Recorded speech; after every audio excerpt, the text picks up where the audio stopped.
Գերմանական խաղաղության հետազոտական ինստիտուտը անդրադարձել է հայոց ցեղասպանության 110-րդ տարելիցի կապակցությամբ Թուրքիայի կողմից ժխտողական քաղաքականության շարունակականությանը, շեշտելով, որ այն շարունակում է խորապես ազդել պատմական հիշողության ձևավորմանը։ Հայոց ցեղասպանության 110-րդ տարելիցի կապակցությամբ Հյուսիսային եւ Արևելյան Սիրիայի հայկական սոցիալական խորհրդի խորհրդարանական Իմադ Թաթարյանը ընդգծել է, որ այն ժողովուրդները, որոնք չունեն կազմակերպված առաջնորդություն եւ պաշտպանական կառույցներ, դառնում են ցեղասպանության վտանգի առջև կանգնած։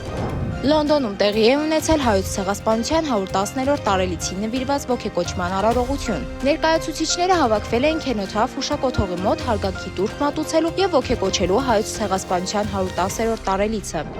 Գերմանիայի սոցիալ-դեմոկրատական կուսակցության գլխավոր քարտուղար Մաթիաս Միերշը հայտարարել է, որ եթե քրիստոնյա դեմոկրատները չհամաձայնվեն նվազագույն աշխատավարձի բարձրացմանը, ապա սոցիալ-դեմոկրատական կուսակցությունը կդիմի օրենսդրական քայլերի, աշխատավարձը ժամում 12.82 եվրոից հասցնելով 15-ի։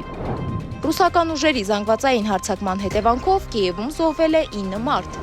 Ռուսաստանի նախագահի մամուլի քարտուղար Դմիտրի Պեսկովը Le Point պարբերականին տված հարցազրույցում հայտնել է, որ նախապատրաստական աշխատանքներ են տարվում Վլադիմիր Պուտինի եւ Դոնալդ Թրամփի հնարավոր հանդիպման ուղղությամբ։ ԱՄՆ նախագահ Դոնալդ Թրամփը հայտարարել է, որ Ղրիմի հարցով կոշտ հայտարարությունները խոչընդոտում են խաղաղության ձևակերպմանը։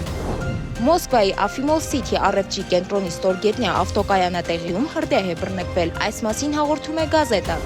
Լոնդոնում բանակցությունները խափանվել են տարածքային զիջումների հարցում տարաձայնությունների պատճառով։ Ըստ Washington Post-ի տեղեկությունների, Լոնդոնում անցկացվող բանակցությունները խափանվել են Ուկրաինայի իր տարածքները Ռուսաստանին զիջելուց հրաժարվելու պատճառով։ ԱՄՆ նախագահ Դոնալդ Թրամփը սպառնում է դուրս գալ Ուկրաինայի շուրջ ընթացող բանակցություններից, եթե մոտ ապագայում համաձայնություն չկայացվի։